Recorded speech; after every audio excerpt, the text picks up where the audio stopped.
Every time you see a Hugo Boss suit, you see a symbol of corporate success. But if you peel back the label of this $5 billion empire, you won't find silk or wool.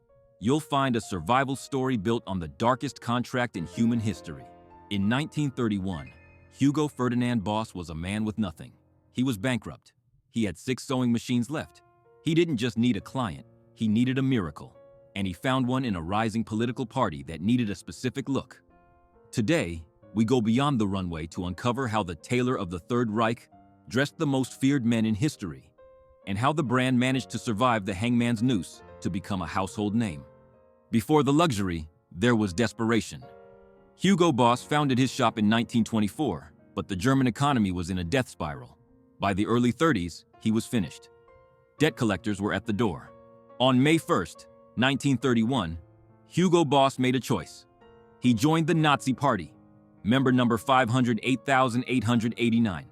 Historians debate if he was a true believer or just a desperate businessman, but the results were immediate. He didn't just get a contract, he got an identity. Here is the myth. People say Hugo Boss designed the SS uniforms. That is false. The design came from SS Oberfuhrer Karl Diebitsch and graphic designer Walter Heck. But Hugo Boss was the one who made them real. His factory became a primary manufacturer for the brown shirts, the Hitler Youth, and eventually, the dreaded black tunics of the SS. These weren't just clothes. They were branding. They were designed to make ordinary men feel like gods, and to make everyone else feel terrified. As the war expanded, so did Boss's bank account.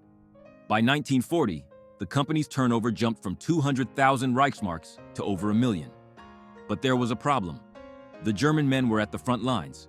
Who was left to sew the uniforms? The answer is the darkest chapter of this story: forced labor. Hugo Boss didn't just use factory workers. He used slaves.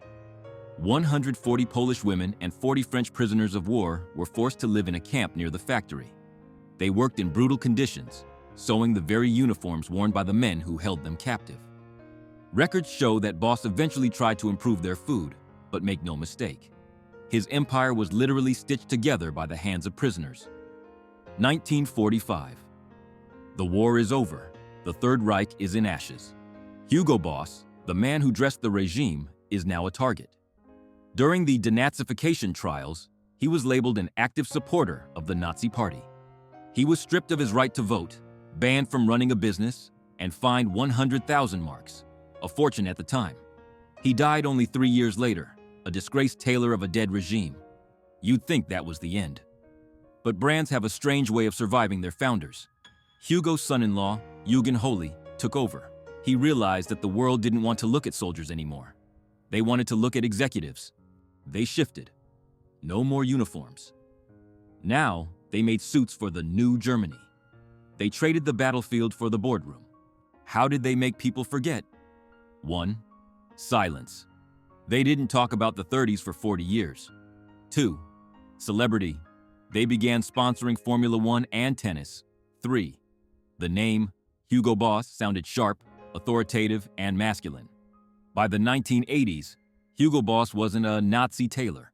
It was the suit every yuppie on Wall Street had to own. It wasn't until 1999 that the company faced its past. Legal proceedings on behalf of Holocaust survivors forced the brand to finally come clean. In 2011, they issued a formal apology and funded a study to reveal the full truth of their wartime labor. They acknowledged the suffering and hardships of the workers. They chose to be transparent because, in the age of the internet, secrets have a way of surfacing. Today, Hugo Boss is a staple of luxury. It proves that a brand is more than its founder, but it also proves that history is woven into every thread. When you buy a brand, are you just buying a look? Or are you buying the history that comes with it? Corporate history is full of skeletons. If you want to see which brand we unmask next, hit that subscribe button and let us know in the comments. Does a brand's past change how you see their products today?